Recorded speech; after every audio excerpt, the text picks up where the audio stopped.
Pero la concreción de estos derechos no solo está en la proyección pública, en el discurso político, en la legislación o en la constitución del país. Tiene expresiones prácticas en la manera en que el Estado cubano pues conduce sus acciones cotidianas cada día frente a todos estos desafíos. La ley del presupuesto es elemento esencial para respaldar toda esta política de derechos de nuestro país. La viceministra Marixa Cruz García, viceministra del Ministerio de Finanzas y Precios, está esta tarde-noche con nosotros y me gustaría, viceministra, que nos hablara cómo se expresa en el presupuesto cubano esa defensa de las garantías, esa defensa de los derechos de los cubanos y cómo el Estado expresa esa voluntad política de que prime esa defensa de los derechos humanos. Bueno, buenas noches, Randy, a usted, a todos los televidentes y radioyentes. Le agradecemos la posibilidad de la presencia nuestra en esta mesa, en esta importante mesa, con un tema tan importante como los derechos humanos. Bueno, como se ha explicado aquí, Cuba ha quedado demostrado que Cuba es un paradigma de los derechos humanos. Y el presupuesto del Estado tiene en su expresión como un presupuesto de derechos del pueblo, tiene históricamente un carácter social. Y todo lo que aquí se ha explicado en niveles de actividad, todo lo que se ha explicado en la educación, en la cultura, está expresado en el presupuesto. Todos los años la ley del presupuesto aprueba un presupuesto que garantiza que los gastos sociales tengan una prioridad, los gastos a la educación, los gastos a la salud, los gastos a la cultura, los gastos al deporte. Nosotros hemos explicado en otras mesas y la ministra lo ha reiterado que en Cuba el presupuesto de salud pública representa más de 13.000 millones de pesos y que se garantiza todo lo que explicó la doctora, todos los gastos relacionados con todos los niveles de actividad en los hospitales, en los servicios primarios, en todos los niveles de la salud pública. También el presupuesto tiene su respaldo en la educación como otra de las prioridades. El presupuesto respalda más de 11.000 millones de pesos para la educación sin distinción de género. Como se ha explicado, el presupuesto prioriza ese importante gasto, pero sin distinción de raza ni de género, con igualdad de condición para todos los niveles de enseñanza. Estamos hablando de las enseñanzas primarias, secundarias, de los círculos infantiles. Estamos hablando de las enseñanzas especial y de todos los programas que tiene hoy la salud pública en Cuba. También se respalda desde el presupuesto con tremenda prioridad todo lo que tiene que ver con los gastos asociados a los programas y políticas aprobadas. Me refiero principalmente al importante programa del subsidio de materiales a personas con discapacidad para poder enfrentar construcciones de sus viviendas, a las políticas demográficas para las madres con 3 o más hijos, que todos estos programas han sido respaldados con tremenda prioridad en el presupuesto. Y yo pienso, Randy, que ha quedado demostrado lo eminente social que es el presupuesto cubano una vez más, con cómo se ha tenido que enfrentar la epidemia desde los recursos financieros en el país. Entrar a enfrentar los gastos de epidemia tuvo un costo altísimo para el presupuesto.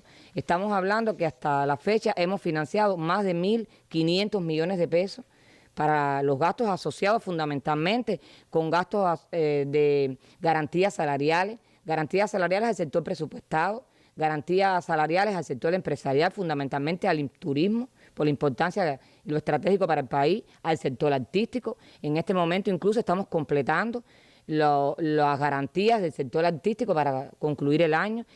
Se ha respaldado con todos estos gastos de la COVID, medicamentos, alimentos, todos los gastos asociados con los centros de aislamiento, con los ingresados, todos los gastos relacionados con las pruebas sin distinción de quién la lleva o quién no la lleva. Todo el ciudadano cubano ha tenido el mismo derecho y se ha priorizado, y todo eso ha tenido un costo para el presupuesto. Todos los gastos de transportación, los gastos de salario asociados a todas estas actividades fue respaldado por el presupuesto sin ninguna dificultad.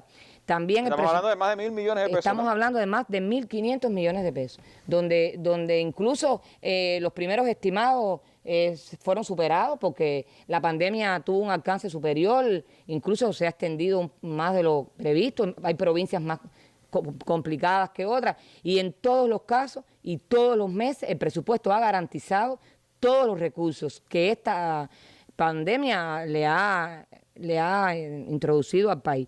En Cuba yo creo que es muy importante explicar la prioridad que como derecho tiene un trabajador del salario, el 50% más del 55% del salario en Cuba, del presupuesto cubano es de salario, y todos los cubanos tienen a tiempo y con una prioridad el salario.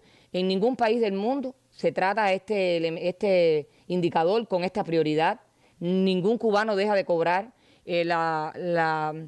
La compañera del Ministerio de Trabajo ha explicado todos los tratamientos laborales que se han tenido que introducir y el presupuesto lo ha respaldado todo de una manera u otra. Que eso muchas veces, viceministra, parece natural y normal que el salario esté el día que le toca en cada uno de los lugares. Eso en muchos lugares hay personas que llevan 3, 6, 10 meses sin cobrar. Es parte también de las dinámicas a las que tienen que enfrentar los trabajadores en buenas partes del mundo. Y ese es un derecho que está ahí, está expresado en el presupuesto, se cumple todos los meses y parece natural. Pero creo que es parte también de esas cosas que distinguen esa política social de la Revolución Cubana, ¿no? En Cuba eso no sucede. Incluso se han aprobado y se ejecutan tratamientos salariales para el sistema empresarial ante situaciones de liquidez. Hay fondos habilitados para respaldar los salarios y de manera concreta se ponen todos los recursos financieros oportunamente en todos los sectores del país. Es un propósito del presupuesto mantener todas las conquistas que tiene la revolución, respaldar de forma inmediata todos los gastos, incluso la situación económica en que el país hoy se desarrolla y todo lo que mundialmente lo que nos hemos afectado. Hemos tenido necesidad de introducir adecuaciones tributarias con todas las limitaciones de ingresos que hemos tenido, las afectaciones económicas, que eso ha tenido un reflejo en el presupuesto, evidentemente. Aún así, es un empeño garantizar los gastos sociales, mantener la vitalidad en todos los niveles de actividad, en la cultura, en el deporte, en todas las actividades, costosas muchas de ellas, pero ha tenido siempre un respaldo del presupuesto. Al propio tiempo, tiene una prioridad en el presupuesto cubano, Randy. Yo creo que es importante explicar el financiamiento a la ciencia, a la tecnología y a la innovación de forma diferenciada y priorizada. Primero, por lo importante que tiene este sector para todos los programas de la revolución, para toda la ciencia, para todo lo que hagamos y se desarrolle en el país.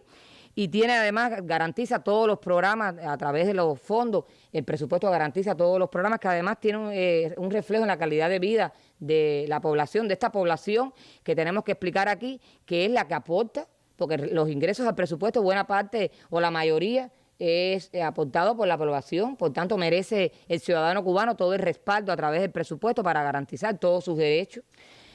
Se ratifica con todo lo que hemos explicado que el presupuesto cubano es eminentemente social y que queda demostrado que el país está preparado en estos momentos, igual que otros organismos. El ministerio nuestro está preparando las condiciones para enfrentar un ordenamiento monetario y cambiario y financiero, y estamos creando todas las cosas, y en todos los casos, aún cuando tenemos adecuaciones en los subsidios y en la gratuidad, en todos los casos se respalda la reforma general de salarios desde el presupuesto con primera prioridad, y además se garantizan aquellos subsidios necesarios a las personas vulnerables, a las personas de más bajos ingresos, y queda garantizado que en cualquiera de las circunstancias el presupuesto siempre va a ser social y siempre va a respaldar todo lo que hemos explicado, lo que se ha explicado aquí en todos los sectores.